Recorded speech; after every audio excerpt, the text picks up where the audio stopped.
ہم سب جیسا کہ جانتے ہیں کہ ہمارا خالق اللہ ہے، اللہ ہی نے ہمیں پیدا کیا ہے، اسی کی طرف ہم نے لوٹ کر جانا ہے۔ اللہ سبحانہ و تعالیٰ ہماری پیدائش کے بارے میں فرماتے ہیں وَخُلِقَ الْإِنسَانُ ضَعِيفًا، کہ انسان کمزور پیدا کیا گیا۔ اگرچہ انسان کو باقی ساری مخلوقات پر فضیلت اور شرف حاصل ہے، عزت حاصل ہے، وَلَقَدْ كَرَّمْنَا بَنِي آدم، بنو آدم کو اللہ تعالیٰ نے عزت بخشی ہے، لیکن بہرحال وہ اپنی نیچر میں کمزور بھی ہے۔ جب اس کو کوئی تکلیف آتی ہے تو وہ جزا مزا کرتا ہے، جب خوشی ملتی ہے تو بعض اوقات آپے سے باہر ہو جاتا ہے۔ اللہ سبحانہ و تعالیٰ نے انسان کے اندر یہ سب کچھ کیوں رکھا ہے؟ اس لیے کہ اگر اللہ تعالیٰ انسان کو شیر جیسی طاقت دے دیتا اور ہاتھی جیسا جسم دے دیتا اور اسی طرح پرندوں جیسی اڑان بھی دے دیتا تو پھر انسان آپے سے باہر ہو جاتا، اپنے رب کے آگے نہ جھکتا۔ اللہ سبحانہ و تعالیٰ نے انسان کو اپنی عبادت کے لیے پیدا کیا، اپنی اطاعت کے لیے، اپنی پہچان کے لیے۔ وَمَا خَلَقْتُ الْجِنَّ وَالْإِنسَ إِلَّا لِيَعْبُدُونَ، کہ میں نے جن و انس کو اپنی عبادت کے لیے پیدا کیا، اور علماء اس کا معنی یہ بھی کرتے ہیں کہ لِيَعْرِفُونِ، کہ تاکہ یہ مجھے پہچانے۔ باقی تمام کائنات چاہے فرشتے ہوں یا دیگر چیزیں ہوں، وہ اپنے رب کو پہچانتی ہیں، ان کے اندر پروگرامنگ ہی ایسی کی گئی ہے کہ ان کے لیے کچھ مشکل نہیں۔ لیکن انسان کو اللہ نے جو کہ امتحان کے لیے پیدا کیا، اس کی رہنمائی اگرچہ کی، لیکن اس کے ساتھ ساتھ یہ ہے کہ صحیح معنوں میں اللہ کی پہچان اور اس کو پہچان کر، اس کی عظمت کو پہچان کر، اس کی صفات کو پہچان کر، اس کے آگے جھک جانا اپنی خوشی سے، اپنی چاہت سے، اپنی مرضی سے، اپنی چوائس سے، اس میں انسان کی عظمت رکھی گئی۔ یعنی انسان کی عظمت اس میں نہیں کہ وہ خدا بن بیٹھے، انسان کی عظمت اس میں ہے کہ وہ بندہ بن کر جیے۔ انسان اگرچہ عقل رکھتا ہے اور عقل کی طاقت باقی تمام طاقتوں سے بڑی طاقت ہے، لیکن اس کے ساتھ ساتھ انسان جذبات بھی رکھتا ہے، انسان کے اندر خوشی کے، غم کے جذبات بھی ہیں۔ انسان کو اللہ سبحانہ و تعالیٰ نے صرف ہڈیوں اور گوشت پوست کا مجموعہ نہیں بنایا، اس کے اندر روح رکھی، اس کا نفس ہے، اس کا دل ہے، اس کے جذبات ہیں، اس کے خیالات ہیں، اس کی پسند و ناپسند ہے، اس کا اختیار ہے، بہت سی کوالٹیز کے ساتھ انسان کو پیدا کیا۔ لیکن اس کے ساتھ ہی اللہ تعالیٰ نے انسان کو اپنا بندہ بننے کے لیے، اپنی عبادت کے لیے مخصوص کیا کہ یہ اپنی خوشی کے ساتھ میری طرف رجوع کرے۔ چونکہ انسان کمزور ہے، لہذا وہ ہمیشہ اپنے سے بڑی کسی ہستی کا محتاج بھی ہے، جس کا ذکر اللہ تعالیٰ قرآن مجید کی سورۃ فاطر میں کرتے ہیں، یا ایھا الناس انتم الفقراء الی اللہ، اے لوگو تم سب اللہ کے محتاج ہو، واللہ هو الغنی الحمید، اور اللہ وہ تو غنی ہے، قابل تعریف ہے۔ ان یشاء یذھبکم، اگر وہ چاہے تم سب کو لے جائے، ویأتی بخلق جدید، اور نئی مخلوق پیدا کر دے، وما ذلک علی اللہ بعزیز، اور یہ چیز اللہ پر کچھ بھی مشکل نہیں ہے۔ لیکن وہ ہماری کمزوریوں، ہماری کوتاہیوں، ہماری غلطیوں، ہمارے گناہوں، ہمارے جرائم، ہماری ہر چیز کے ساتھ ہمیں زندگی کی مہلت دیتا ہے، توبہ کی توفیق دیتا ہے، اپنی طرف آنے کے مواقع فراہم کرتا ہے۔ لہذا ہم سب کی خوش قسمتی، خوشنودی اور ہماری کامیابی اس میں ہے کہ ہم ہر موقع پر اللہ سبحانہ تعالیٰ کی طرف رجوع کرنے والے ہوں، ہم اسی پر بھروسہ کریں، ہم اسی کا سہارا لیں، ہم اسی سے مانگیں، اسی سے پناہ طلب کریں، غم اور دکھ میں اسی سے فریادیں کریں اور اسی سے ہم حفاظت مانگیں، اور وہ یہ سب کچھ کرنے پر قادر ہے۔ اللہ سبحانہ تعالیٰ کو انسان کی کمزوری کا اعتراف بہت پسند ہے۔ جب انسان اللہ سبحانہ تعالیٰ کی بارگاہ میں ہاتھ اٹھاتا ہے، جب اللہ سبحانہ تعالیٰ کی بارگاہ میں سجدے میں سر رکھ دیتا ہے، تو جب انسان کا سر زمین پر ہوتا ہے، وہ سب سے زیادہ اللہ کے قرب کا وقت ہوتا ہے، اللہ سبحانہ تعالیٰ کے قریب ہونے کا، اللہ سبحانہ تعالیٰ کے محبوب ہونے کا۔ اور جب انسان ہاتھ اٹھا لیتا ہے تو اللہ سبحانہ تعالیٰ ان کو خالی نہیں لوٹاتا، وہ اس بات سے شرماتا ہے کہ کسی کا ہاتھ اٹھا ہوا خالی لوٹا دو۔ لہذا انسان کو اپنی تمام ضروریات میں، اپنی تمام مشکلات میں، اپنی تمام حاجات میں، اپنی ہر طرح کی پریشانیوں میں اللہ سبحانہ تعالیٰ کی طرف ہی رجوع کرنا چاہیے، اور اسی کا نام توکل ہے۔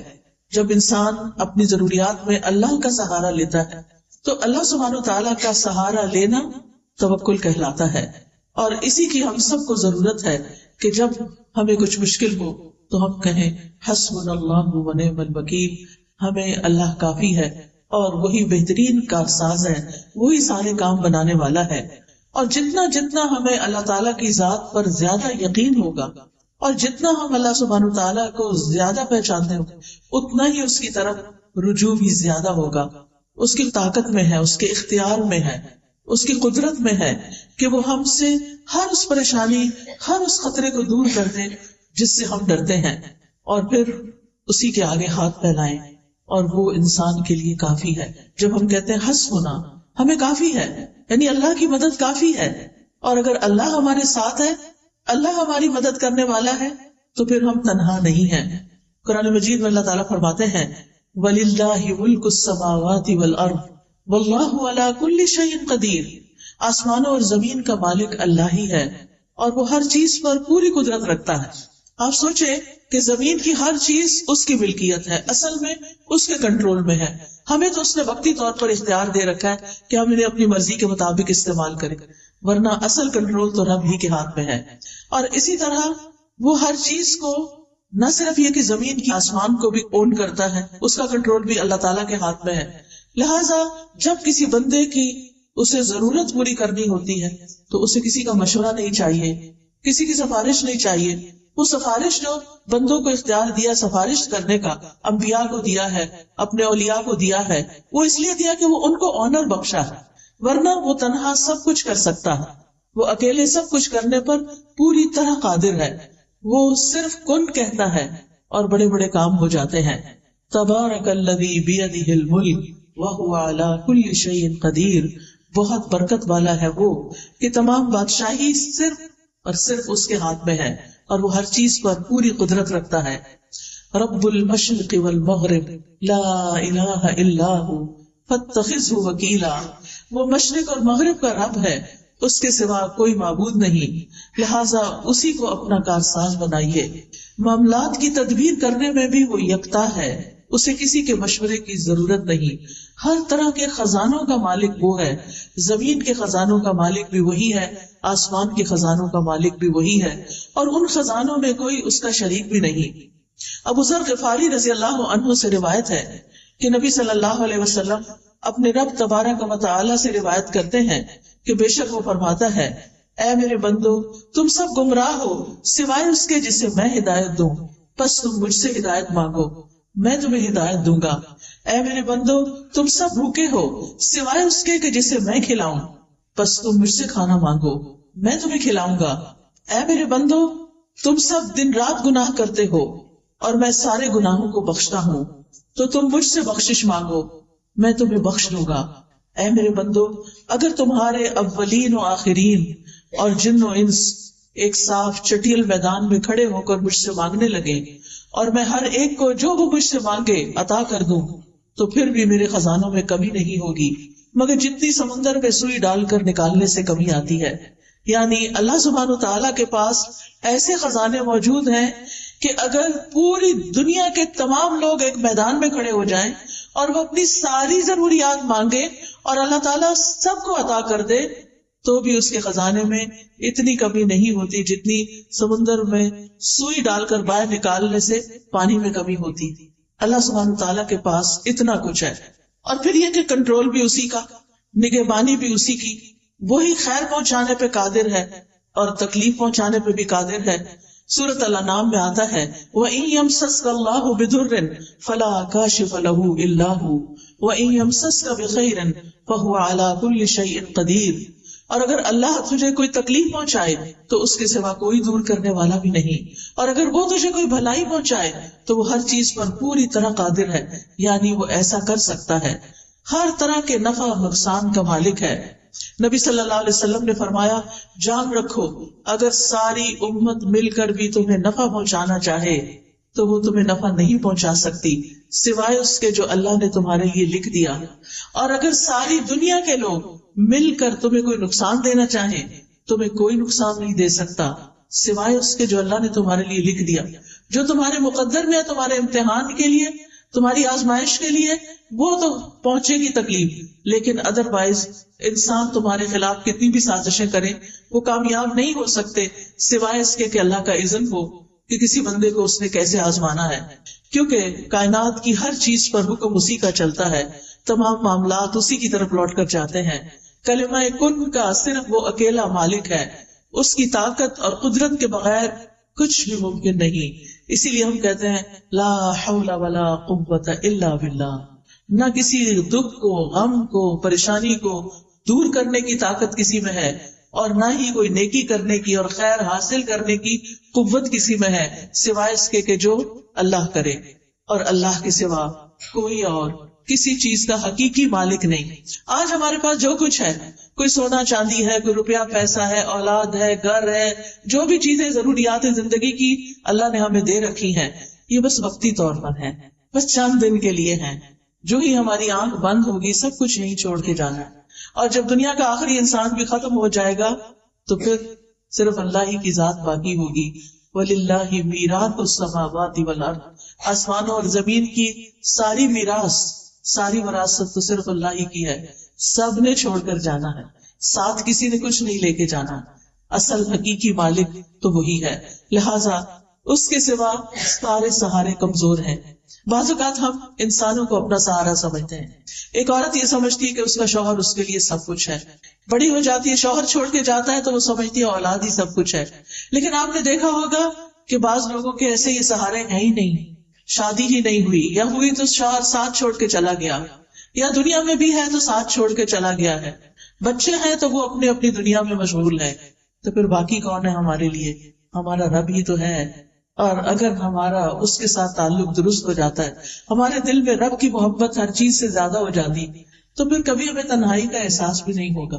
ہر معاملے کے اندر ہمیں پھر پورا یقین ہوگا کہ وہ ہے جو ہمارا کام بنا دے گا. اور اللہ سب کا بنا دیتا ہے، وہ روزی پہنچاتا ہے، وہ ضروریات پوری کرتا ہے، وہ مشکلات آسان کرتا ہے. اور اس معاملے میں ایک مومن اللہ پر توکل کرتا ہے. توکل کیا ہوتا ہے؟ کہ اپنی بے بسی کا اظہار کرنا اور اپنے علاوہ کسی اور پر اعتماد کرنا. اور سب سے بڑا اعتماد کے قابل تو صرف ہمارا رب جس نے ہمیں پیدا کیا، وہی جس کی طرف ہمیں واپس جانا ہے.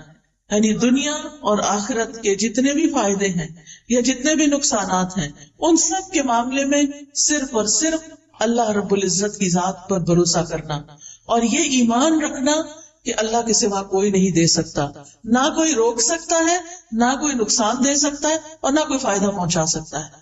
حتیٰ کہ ہمارے ماں باپ بھی، ہمارے بہن بھائی بھی، ہمارے عزیز قریب بھی اسی وقت ہمیں کچھ فائدہ پہنچا سکتے ہیں جب اللہ ان کے دل میں ڈالتا ہے.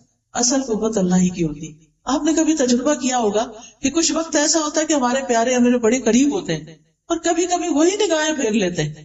رات ہی کوئی خاتون مجھ سے ذکر کر رہی تھی کہ ان کی بیٹی نے 10 سال شادی نہیں کی، کہ میں نے کسی خاص اسی بندے سے شادی کرنی ہے جس کو وہ پسند کرتی تھی. کہتی 10 سال اس نے سٹینڈ لیا، باپ مانتا ہی نہیں تھا، خاندان مانتا نہیں تھا، لیکن اس لڑکی نے کہا اگر نہیں شادی کریں گے تو شادی نہیں کروں گا. اتنی محبت، دونوں میں ہی بڑی محبت. لڑکے نے بھی شادی نہیں کی، اس نے بھی شادی نہیں کی. شادی ہوئی ہے، 8-10 سال بڑے اچھے گزرے ہیں، اور پھر لڑکے کی نگاہیں بدل گئی اور عورتوں میں دلچسپی لینی شروع کر دی. اور لڑکی ہے کہ غم کے مارے اس کا برا حال ہے. ہر نعمت اللہ نے اس کو دی، لیکن اس کو دنیا کی کوئی چیز اچھی نہیں لگتی. ہوتا یہی ہے جب ہم اللہ سے بڑھ کر کسی کو چاہتے ہیں، جب اللہ سے زیادہ کسی سے محبت ہو جائے، جب اللہ سے زیادہ کسی کو سہارا سمجھنے لگے، تو اللہ سبحانہ وتعالیٰ دنیا میں ہمیں دکھاتا ہے کہ دیکھو یہ کام کے نہیں ہے.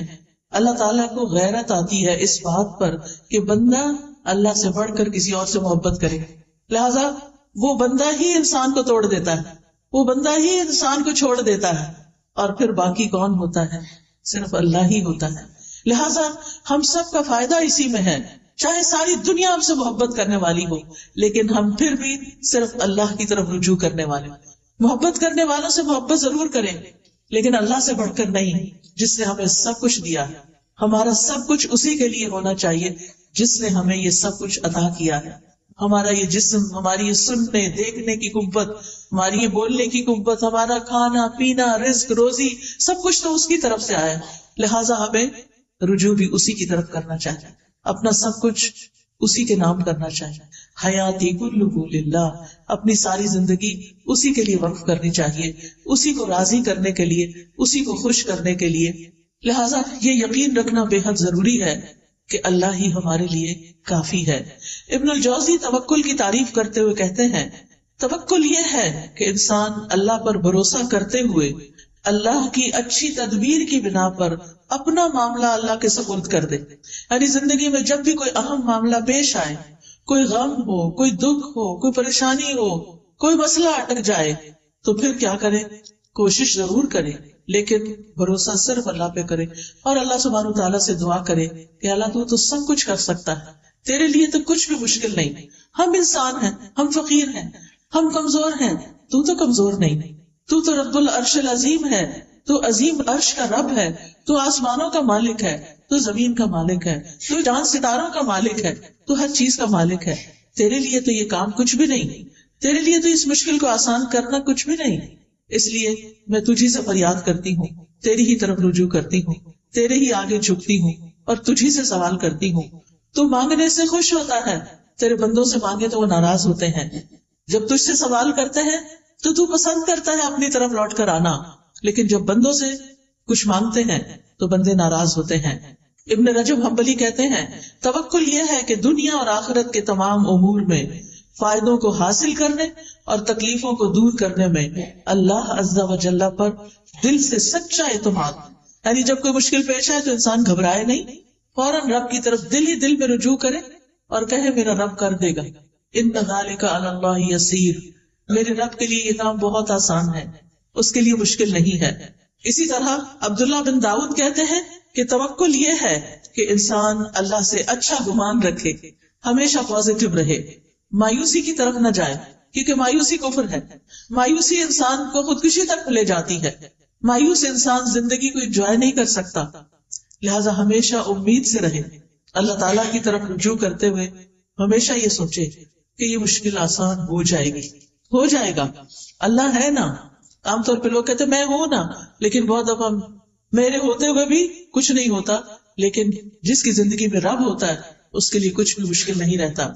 شقیق بن ابراہیم کہتے ہیں توکل اللہ کے وعدے پر دل کا مطمئن ہونا ہے کہ اللہ نے وعدہ کیا ہے نا کہ میں تمہاری پکار سنتا ہوں، میں تمہاری دعائیں سنتا ہوں. تو پھر اطمینان رکھیں کہ وہ اس نے سن لی ہے اور وہ ایک وقت آئے گا، ایک دن آئے گا کہ وہ پوری ہو جائے گی. وہ العزیز ہے، الحکیم ہے. العزیز کا مطلب ہے کہ وہ غالب ہے، قادر ہے، ہر چیز کر سکتا ہے، لیکن اس کے ساتھ حکیم ہے. وہ صرف ہماری مرضی کے مطابق نہیں چلتا، وہ پوری کائنات کو چلا رہا ہے. وہ پوری کائنات کو سامنے رکھ کر جو چیز ہمارے فائدے کی ہوتی ہے، جس وقت وہ ہمیں ملنی چاہیے وہ اس وقت دیتا ہے. بعض اوقات آپ دیکھیں انسان اللہ سے دعا کرتا ہے، چاہتا ہے کہ بس میں اٹھوں مصلی سے اور میرا کام ہو جائے، اور کئی دفعہ ہو بھی جاتا ہے لیکن کئی دفعہ نہیں ہوتا. اب اس میں ہم دیکھتے ہیں کہ یوسف علیہ السلام بچے تھے، ابھی بالکل ابتدائی عمر تھی ان کی، اپنے والد سے جدا کر دیے گئے. وہ کتنا روتے تھے ان کے لیے، اور ان کے دل میں یقین تھا کہ میرا رب میرے بچے کو واپس لائے گا. لیکن رب کب واپس لائے؟ 40 سال کی. اس 40 سال میں یوسف علیہ السلام کی کیسی کیسی تربیت نہیں ہوئی، کیسی کیسی ان پہ آزمائشیں نہیں آئی. کبھی وہ کنویں میں پھینکے گئے، اور کبھی وہ مصر کے بازار میں بک گئے، اور کبھی وہ زلیخا کی طرف سے آزمائش میں مبتلا ہوئے، اور کبھی وہ قید خانے میں 9 سال تک بند رہے. ان سارے مرحلوں سے خوش اسلوبی سے گزرتے ہوئے جب وہ مصر کے بادشاہ بنے تو اللہ تعالیٰ نے ان کو واپس لوٹا دیا، اپنے باپ سے ملے. اب کس شان سے ان کے والد آتے ہیں، کس شان سے ان کے بھائی آتے ہیں کہ ان سب کو اپنے تخت پر بٹھاتے ہیں اور بھائی ان کے سامنے جھک جاتے ہیں. یہ ایک وقت چاہیے تھا ان کو واپس لوٹانے کے لیے کہ اللہ سبحانہ وتعالیٰ کے فیصلے زیادہ بہتر ہوتے. بعض اوقات ہم یہ چاہتے ہیں بس ہمارا بچہ ہمارے پاس ہی رہ کے ادھر ادھر نہ جائے، پتہ نہیں اس کو کیا ہو جائے گا. لیکن جو اللہ پہ بھروسہ کرتے ہیں وہ بھیج دیتے ہیں. میں نے تو اللہ کے حوالے کیا. اللہ نے یوسف علیہ السلام کی حفاظت کی تھی، پورے مصر میں ایک بھی ان کے سوا مسلمان نہیں تھا.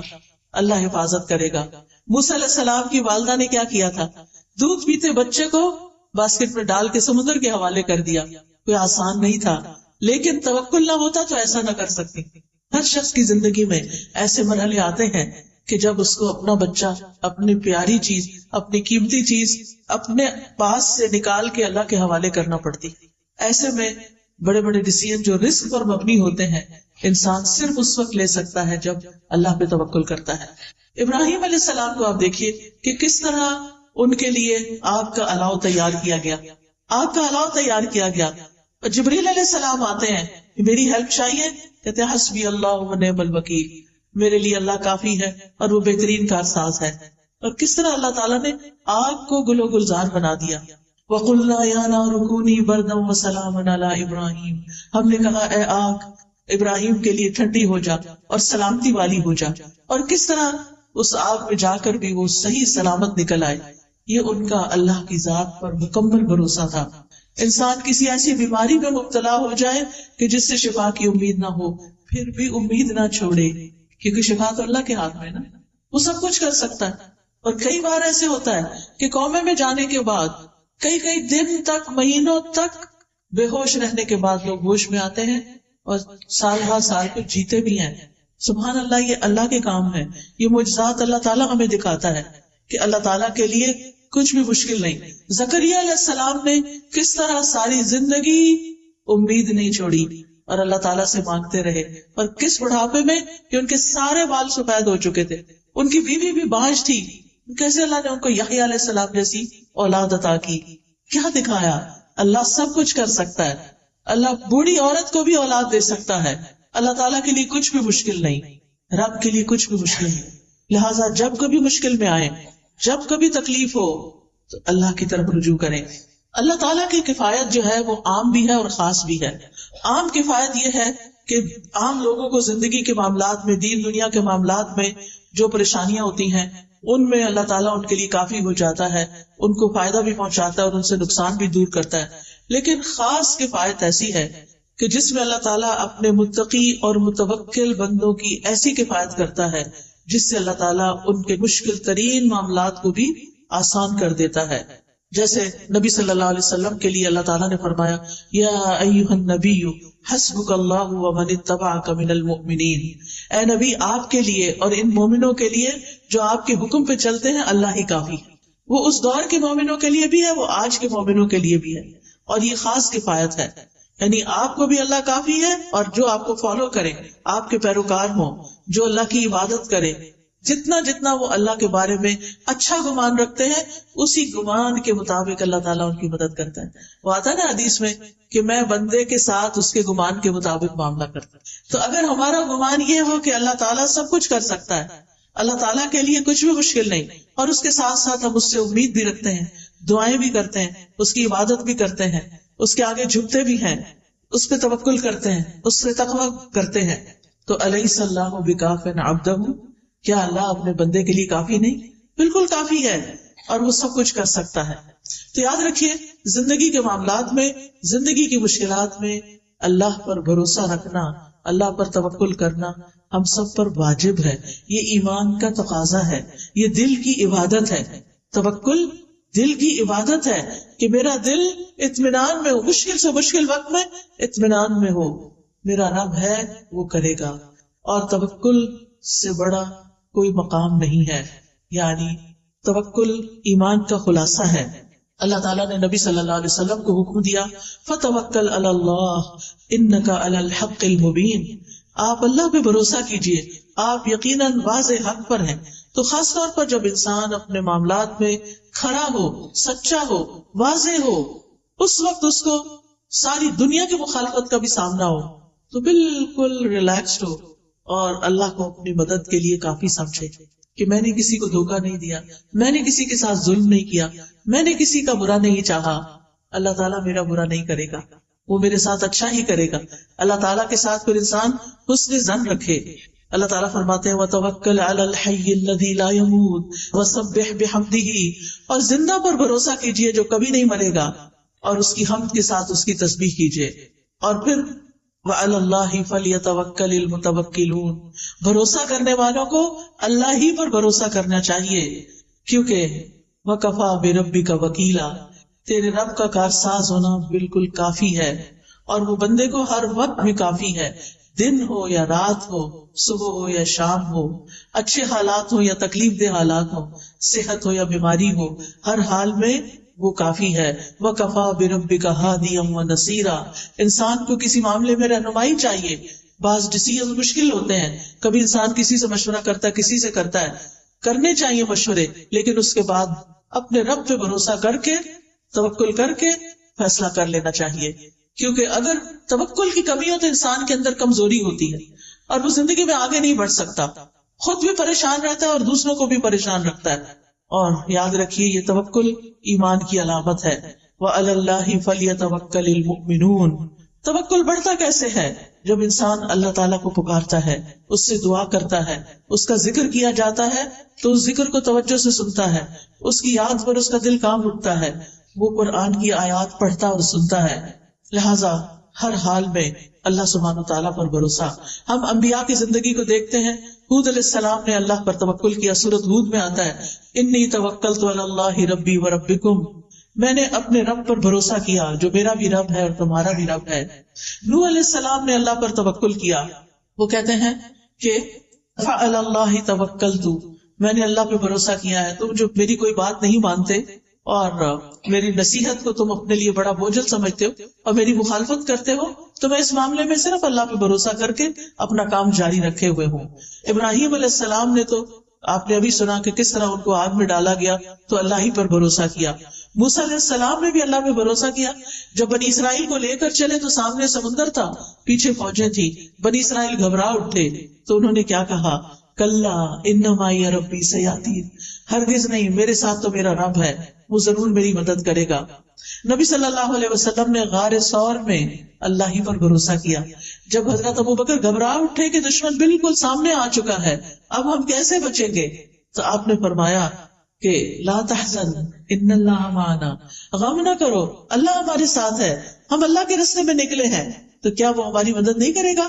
فانزل اللہ سکینتہ علیہ. اس بات کے بعد اللہ نے ان کے اوپر سکینت اتار دی. وَأَيَّدَهُ بِجُنُودٍ لَّمْ تَرَوْهَا, اور ان کی مدد ایسے لشکروں کے ساتھ کی جو تم نے دیکھے ہی نہیں. وَجَعَلَ كَلِمَةَ الَّذِينَ كَفَرُوا السُّفْلَىٰ, اور کافروں کی بات کو اللہ نے نیچا کر دیا. وَكَلِمَةُ اللَّهِ هِيَ الْعُلْيَا, اور اللہ ہی کی بات سب سے اونچی بات ہے. وَاللَّهُ عَزِيزٌ حَكِيمٌ, اور اللہ غالب ہے مگر حکمت والا ہے, وہ اپنے سارے فیصلے حکمت کی بنیاد پہ کرتا ہے. پھر اسی طرح آپ دیکھیں کہ چھوٹے کام ہوں یا بڑے کام, مثلا آپ مہمان آ رہے ہیں گھر میں, کھانا بنانا ہے, بہت سا کام ہے, بہت سا. بعض اوقات ہم پھر بہت پینک ہو جاتے ہیں, پھر چڑچڑے ہو جاتے ہیں, پھر ڈانٹ ڈپٹ بھی کرنے لگتے ہیں, کبھی نوکروں پہ, کبھی بچوں پہ, کبھی شوہر پہ, کبھی جو سامنے آ جائے. کیا ہے, کام بہت ہے, کام ہے, لیکن کام ڈاؤن ہو کر بھی یہ کام ہو سکتا ہے اور شور مچا کے بھی یہ کام ہو سکتا ہے. اب یہ تو ہماری چوائس ہے نا کہ ہم کیا کرتے ہیں. اگر ہمارا اپنے رب پہ توکل ہے اور پھر ہم سمجھتے ہیں کہ میں تو کام کروں گی, اپنا کرواؤں گی بھی, لیکن توکل میرا رب پر ہے, ٹھیک اس کام کو وہی کرے گا, اور رب کرتا ہے, تو آپ دیکھیں گے کہ آپ بالکل ریلیکس ہو جائیں گے, اسی کام کو آپ انجوائے کرنے لگیں گے. پھر اسی طرح بعض اوقات انسان کو لوگوں کا ڈر ہوتا ہے کہ پتہ نہیں کون میرے خلاف کیا کر دے, کوئی کچھ نہیں کر سکتا. جب لوگوں کا خوف ہو تو بھی توکل کریں, اللہ ہی پر بھروسہ کریں.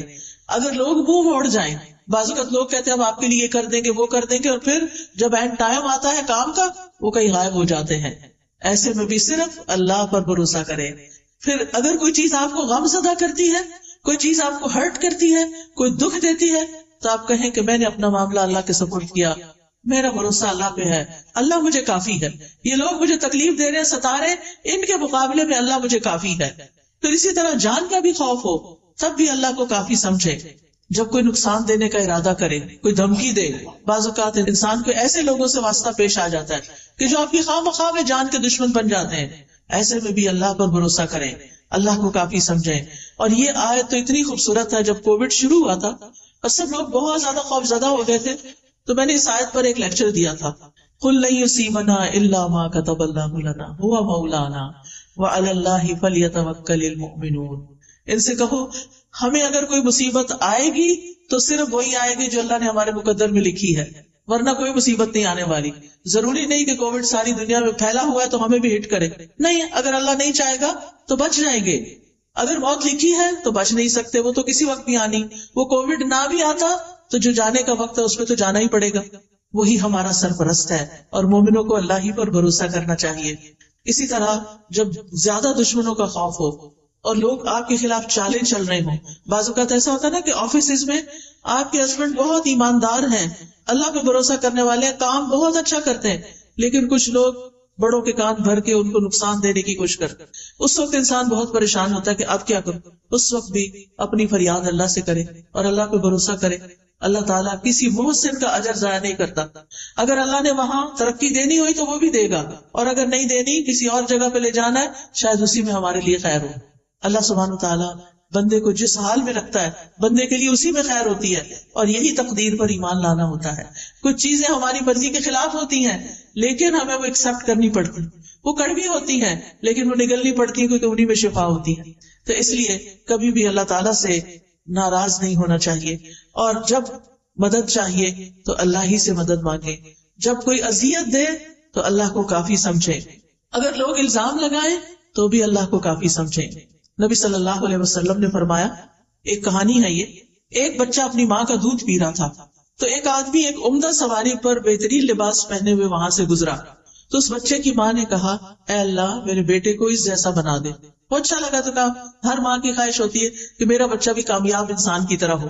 بچے نے دودھ چھوڑ کر سوار کی طرف دیکھا اور دیکھتا رہا. پھر وہ بچہ کہنے لگا, اللہ مجھے اس جیسا نہ بنانا.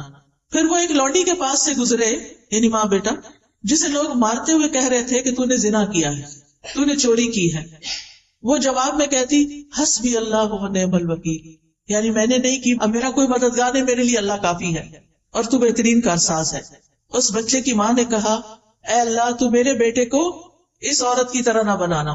بچے نے پھر دودھ پینا چھوڑا, اس عورت باندی کی طرف دیکھا اور کہنے لگا, اللہ مجھے اس جیسا بنا دے.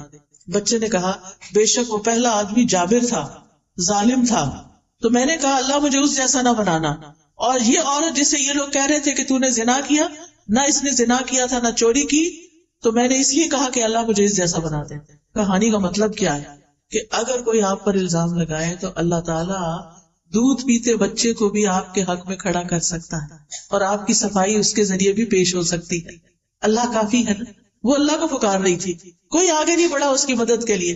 ایک راہ چلتی, ایک عام سی عورت کا بچہ دودھ چھوڑ کے بول رہا ہے, اس عورت نے چوری نہیں کی, اس عورت نے زنا نہیں کیا, تو بری ہو گئی.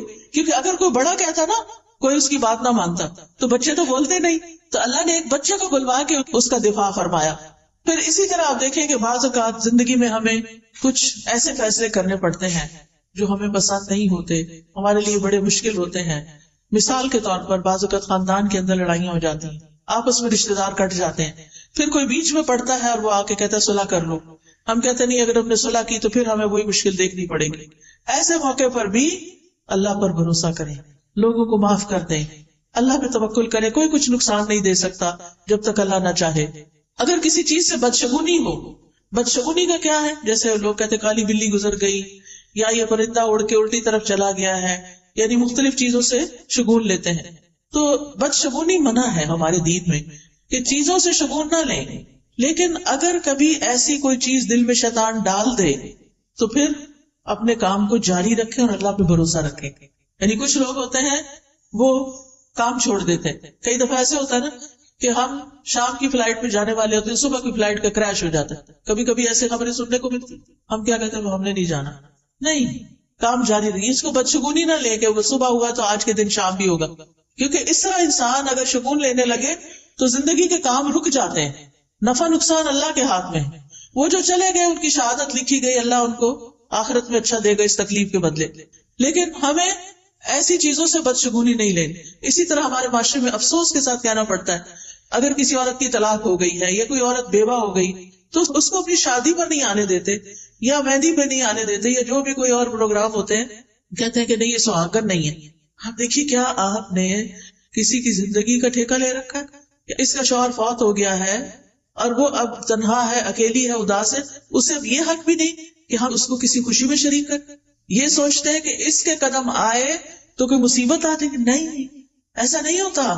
آپ دیکھیے کتنی دفعہ ایسا ہوتا ہے کہ دنیا میں ایک شخص ہے, اس کو ایک نقصان ہوتا ہے تو 10 فائدے بھی ہو جاتے ہیں, اور وہ آپ کی زندگی میں بڑا مبارک بھی ہو سکتا ہے. پھر اسی طرح اگر کوئی زندگی میں پریشانی ہو جائے تو اس کا حل بھی اللہ سے مانگے. رسول اللہ صلی اللہ علیہ وسلم نے فرمایا, جسے انتہائی شدید حاجت آ پڑے اور اس نے اسے لوگوں پہ پیش کر دیا تو اس کی حاجت دور نہ ہوگی، اور جس نے اسے اللہ پہ پیش کیا تو انقریب اللہ اس کو بے پرواہ کر دے گا. یا تو جلد ہی موت آ جائے گی، دنیا کے بکھیڑوں سے جان چھٹ جائے گی، یا پھر جلد ہی اللہ تعالیٰ اس کو غنی کر دے گا، اس کی ضرورت پوری کر دے گا. اب آخر میں یہ ذکر کرنا چاہوں گی کہ اللہ پہ توکل کرنے کے فائدے کیا ہیں. سب سے بڑی بات یہ کہ جو توکل کرتا ہے اللہ تعالیٰ اس سے محبت کرتا ہے. جس کو اللہ کی محبت مل جائے اسے اور کیا چاہیے. قرآن مجید میں آتا ہے ان اللہ یحب المتوکلین، بے شک اللہ توکل کرنے والوں سے محبت کرتا ہے. پھر اللہ ایسے شخص کو کافی ہو جاتا ہے. سورۃ طلاق میں آتا ہے وَمَن يَتَوَکَّلْ عَلَى اللَّهِ فَهُوَ حَسْبُهُ، جو اللہ پہ بھروسہ کر لیتا ہے اللہ تعالیٰ اس کے لیے کافی ہو جاتا ہے. وَتَوَکَّلْ عَلَى اللَّهِ وَكَفَى بِاللَّهِ وَکِیلًا، اللہ پہ بھروسہ کرے، اللہ ہی کافی ہے کارساز. پھر اللہ کے علاوہ کسی کی مدد کی ضرورت نہیں رہتی. توکل انسان کو بہادر بنا دیتا ہے. توکل انسان کو ترقی کے راستے پہ لے جاتا ہے، وہ اپنے ڈیسیژن آسانی سے کر سکتا ہے. توکل انسان کو مستقبل کے خوف سے بچاتا ہے، وہم میں پڑنے سے بچاتا ہے. شیطان کے مقابلے میں حفاظت انسان کو مل جاتی، کیونکہ شیطان جو ہے وہ انسان کے دل میں وسوسے ڈالتا ہے، خوف ڈالتا ہے. الشیطان یعدکم الفقر، شیطان تم سے محتاجی کا وعدہ کرتا ہے، تم محتاج ہو جاؤ گے، تم غریب ہو جاؤ گے، تمہیں کوئی نہیں پوچھے گا، تمہیں چھوڑ دے گا، تمہارا ہسبینڈ چھوڑ دے گا، فلاں چھوڑ دے گا، فلاں کر دے گا. نہیں، یہ سب شیطان کے وسوسے. یاد رکھیے ایک چھوٹا سا نسخہ آپ کو بتاتی ہوں، الحمدللہ جس کو بھی بتایا اللہ نے اس کو فائدہ دیا. وہ نسخہ کیا ہے؟ جب دل میں اس طرح کی گھبراہٹ پیدا ہونی شروع ہو، جب دل میں طرح طرح کے وسوسے آئے، جب دل خوف کا شکار ہے یہ کام کیسے ہوگا، ایک تو آپ کا حسبی اللہ لا الہ الا هو علیہ توکلت وہو رب العرش العظیم، اللہ پہ توکل کر. شیطان جو آپ کے دل کے اوپر اٹیک کر رہا ہے بار بار، اس کو بھگانے کے لیے، دل کی حالت درست کرنے کے لیے 3 دفعہ پڑھیں اعوذ باللہ السمیع العلیم من الشیطان الرجیم من ہمزہ ونفخہ ونفثہ، اعوذ باللہ السمیع العلیم من الشیطان الرجیم من ہمزہ ونفخہ ونفثہ، اعوذ باللہ السمیع العلیم من الشیطان الرجیم من ہمزہ ونفخہ ونفثہ. 3 دفعہ یہ پڑھ کے اپنے دل کے اوپر تھتکارے. ایک ہوتا پھونک مانا، خالی پھونک نہیں، جیسے تھپ تھپ تھپ ایسے کر کے. انشاءاللہ اگر آپ روز اس طرح کرنا شروع کر دیں آپ کا دل ٹھہر جائے گا، آپ کو ایک اطمینان اور قرار نصیب ہوگا، اور آپ کے وسوسے دور ہو جائیں گے، آپ کے دل کے خوف دور ہو جائیں گے، آپ کی پریشانیاں دور ہو جائیں گی، اور آپ اپنی زندگی کو انجوائے کر سکیں گے. اب دیکھیں جو ہمارے پاس بعض اوقات ساری نعمتیں ہوتی ہیں، کھانا بھی ہے، اچھا لباس بھی ہے، زیورات بھی ہیں، گھر ہے، گاڑی ہے، شوہر ہے، بچے، دل پتہ نہیں کہاں ہے، دل میں خوف ہے، دل میں غم ہے، دل میں پریشانیاں ہیں. ان کو نکالنا بڑا ضروری ہے، اس کی صفائی بڑی ضروری ہے، اور یہ صفائی ہوتی ہے شیطان کو باہر پھینکنے سے. اور شیطان ڈرتا ہے اس کلام سے جو میں نے آپ کو پڑھ کے سنایا. آپ یہ کرنا تو شروع کریں، آپ زندگی کو انجوائے کرنے لگیں گے. آج کا ہمارا سفر کافی زیادہ تھا. ہم صبح سویرے جب نکلے ہیں، پہلے گھوٹکی آئے، وہاں لیکچر کیا، پھر وہاں سے سکھر آئے. نیا شہر تھا، یہ بھی نہیں پتا ہوتا نا کتنی دیر میں آ جائے گا، تو وہ ہوتا ہے اچھا ابھی آ رہا ابھی آ رہا ابھی آ رہا ابھی، پھر وہ گاڑی کہیں اور مڑ جاتی. پھر لیکن میں اندر سے بہت ہی خوش تھی، کہتی تھی کہ اللہ کی خاطر ہے نا یہ سفر، اللہ کی خاطر ہے نا. میرا کوئی رشتہ نہیں آپ سے، لیکن مجھے اللہ کی خاطر آپ سے محبت ہے کہ ہم یہاں اللہ کی خاطر جمع ہوئے ہیں، اور اللہ تعالیٰ ان کو جزا دے جنہوں نے اس کا انتظام کیا. اور یہ چیز انسان کو کتنا خوش کر دیتی کہ میں آج ان لوگوں سے ملوں گی جن کو میں نے زندگی میں کبھی نہیں دیکھا، میں آج ان لوگوں کو کچھ خیر کی باتیں بتاؤں گی جن کو میں نے زندگی میں کچھ نہیں دیا. تو یہ چیز جو ہے شیطان کے وسوسے جب دور ہو جاتے ہیں تو پھر پازیٹیو تھنکنگ شروع ہو جاتی ہے. پھر آپ ہر سچویشن کو انجوائے کرنے لگتے ہیں، ہر چیز آپ کو خوش کرنے لگتی، آپ کو تھکاوٹ بھول جاتی ہے، آپ کو سفر کی تکان دور ہو جاتی. میں نے راستے میں اتنا انجوائے کیا کھجوروں کے باغ دیکھ کے، مجھے تو مدینہ ہی یاد آتا رہا. میں کبھی دائیں دیکھتی کبھی بائیں دیکھتی، مجھے ہوتا تھا یہ منظر غائب نہ ہو جائے کہیں. اتنی خوبصورت سینری.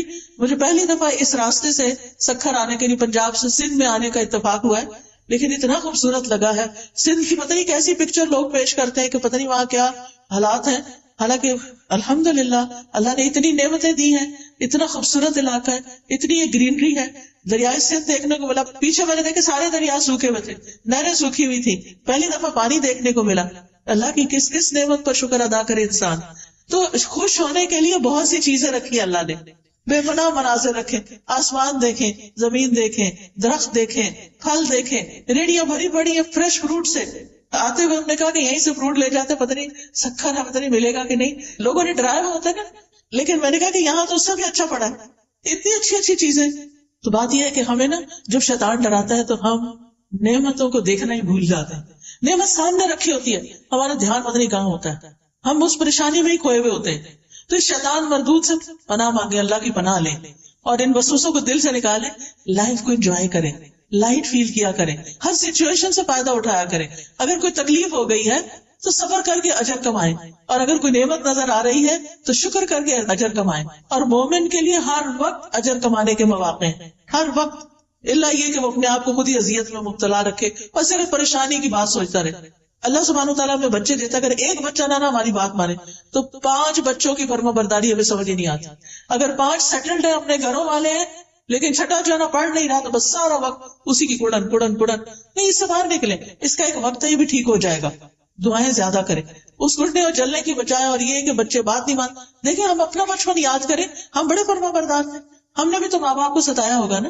تو یہ مکافات کی دنیا ہے، دنیا میں پھر اللہ تعالیٰ دکھاتا بھی ہے، اور اس میں صرف صبر کی ضرورت ہے. وقت آنے پہ یہ ٹھیک ہو جائیں گے. ان معصوموں سے اچھی امیدیں رکھیں، ان کے سامنے خیر کی بات کریں، کبھی منفی بات نہ کریں، کبھی نیگیٹو بات نہ کریں، اچھا کردار پیش کریں کہ نہیں ٹھیک ہو جائے گا، اچھا ابھی نہیں، اچھا آ جائے گا. امتحان میں کم نمبر ہے، اچھا نیکسٹ ٹائم ہم اور ٹرائی کریں گے، کوئی بات نہیں. کچھ ماں باپ تو پیچھے پڑ جاتے ہیں، A+ اور A* اور پتہ نہیں کیا کیا بنا دیا گیا، یہ کیوں نہیں آیا تمہارے دوست کا کیوں آگے. کئی بچے خودکشی تک کر لیتے ہیں. یہاں تک میں نے سنا ہے کہ ان کے ماں باپ جن کے کبھی خوش نہیں ہو کے دیتے، ظاہر ہے ماں باپ کی شکل دیکھ کے بچہ خوش ہوتا ہے. جب ماں باپ کو خوشی نہیں وہ کسی وقت دیکھتا تو اس کے لیے زندگی میں کیا رہ جاتا ہے. لہٰذا بہت ضروری ہے کہ ہم توکل کرنا سیکھیں اور مستقبل کے خوف سے بچیں، اور وہم اور بدشگونی اور ان چیزوں سے اپنے آپ کو بچائیں. کیونکہ رسول اللہ صلی اللہ علیہ وسلم نے فرمایا نحوست پکڑنا شرک ہے، اور ہم میں سے کوئی نہیں جس کو وہم لاحق ہو جاتا ہے کہ ہاں یہ چیز ایسے ہوگی تو پتہ نہیں اب کیا ہوگا، مگر اللہ توکل کے ذریعے اس چیز کو ختم کر دیتا ہے. یعنی ان وہموں، وسوسوں اور ان چیزوں کا، منفی سوچوں کا علاج اللہ پہ توکل ہے. اور توکل کرنے والوں کے لیے آخرت میں بہت بڑا اجر ہے.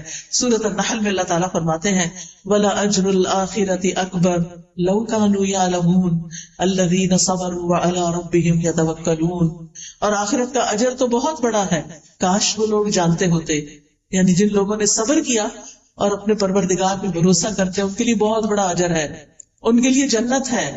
اللہ تعالیٰ فرماتے ہیں والذین آمنوا وعملوا الصالحات، وہ لوگ جو ایمان لائے اور انہوں نے نیک عمل کیے، لنبوئنہم من الجنۃ غرفا، ہم ضرور انہیں جنت کے اونچے گھروں میں جگہ دیں گے، تجری من تحتها الانہار، جن کے نیچے سے نہریں بہتی ہیں، خالدین فیہا، وہ اس میں ہمیشہ رہیں گے. نعم اجر العاملین، عمل کرنے والوں کا اجر کتنا اچھا ہے. الذین صبروا وعلی ربہم یتوکلون، کون ہے یہ عمل کرنے والے؟ جو صبر کرتے ہیں اور اپنے رب پر بھروسہ کرتے ہیں. یہ زندگی کی گاڑی بھروسے پر ہی چلتی ہے، لہٰذا اللہ کو تھام لیں، اللہ سے اپنا تعلق مضبوط کر لیں، اللہ کی کتاب کو تھام لیں، اللہ کی کتاب کو سمجھ کر پڑھیں. ایسے لیکچرز، ایسی کلاسز، ایسے استاد ڈھونڈیں کہ جو آپ کو اللہ سے جوڑ دیں، جو آپ کو زندگی گزارنے کا ڈھنگ سکھا دیں، جو اس کتاب ہدایت سے آپ کو جوڑ دیں. تو اللہ سبحانہ تعالیٰ سے دعا ہے کہ اللہ تعالیٰ ہم سب کو کمزور سہاروں کو چھوڑ کر اللہ کا مضبوط سہارا پکڑنے کی ہمیں توفیق عطا فرمائے. ہم اپنی ساری امیدیں اللہ ہی سے وابستہ کرنے والے ہیں، ہم ہر مشکل اور پریشانی کا حل اللہ ہی سے مانگتے ہیں، اسی کے آگے گڑ گڑاتے ہیں، اسی پر بھروسہ کرتے ہیں، اور پھر اسباب بھی اسی کے اذن سے اختیار کرتے ہیں، کیونکہ اسباب کا اختیار کرنا توکل کے منافی نہیں ہے. تو حسبنا اللہ ونعم الوکیل، حسبی اللہ لا الہ الا ہوا علیہ توکلت وہو رب العرش العظیم. ربنا علیک توکلنا والیک انبنا والیک المصیر. اللہ اللہ ربی لا اشرک به شیئا، اعوذ بکلمات اللہ التامات من شر ما خلق، اعوذ بکلمات اللہ التامات من غضبہ وشر عباده ومن همزات الشياطين وان يحضرون. رب اعوذ بك من همزات الشياطين واعوذ بك رب ان يحضرون. اللهم اني اسالك العافيه في الدنيا والاخره، اللهم اني اسالك العفو والعافيه في ديني ودنياي واهلي ومالي. اللهم استر عوراتي وآمن روعاتي، اللهم احفظني من بين يدي ومن خلفي وعن يميني وعن شمالي ومن فوقي وأعوذ بعظمتك أن أغتال من تحتي یا رب العالمین یا ارحم الراحمین یا ذا الجلال والاکرام اللهم صل وسلم علی سیدنا محمد صلی اللہ علیہ وسلم. یا اللہ یا رحمان یا رحیم تو ہم سب پر اپنی رحمت نازل فرما. یا اللہ ہمیں توکل کرنا سکھا دے، ہمیں اپنے پر بھروسہ کرنا سکھا دے، ہماری مشکلات کو آسان کر دے، ہمارے دکھوں، درد، تکلیفوں اور پریشانیوں کو دور کر دے. یا اللہ ہمیں ہر طرح کے شرک اور بدعت سے نجات عطا فرما. یا اللہ ہمیں صحیح رستے کی ہدایت عطا فرما، ہمیں اپنا کلام سمجھنے کی توفیق دے. اللہ ہمارے لیے قرآن کو سمجھ کر پڑھنا آسان کر دے. یا اللہ ہمیں کتاب ہدایت سے جوڑ دے. یا رب العالمین تو ہمیں اس دنیا کی تکلیفوں سے اور آخرت کی تکلیفوں سے محفوظ رکھ. یا اللہ تمام بیماروں کو صحت عطا فرما، ہم سب کے بچوں کو ہدایت عطا فرما، ہم سب کے دکھ درد دور فرما دے. جتنی بہنیں یہاں آئی ہیں ان کے دلوں میں جو دعائیں ہیں، جو حاجات ہیں، جو ضروریات ہیں، اے میرے پیارے رب تو ان سب کی ضروریات کو پورا کر دے، ان کی حاجات کو پورا کر دے، ان کی سب مشکلات کو آسان کر دے.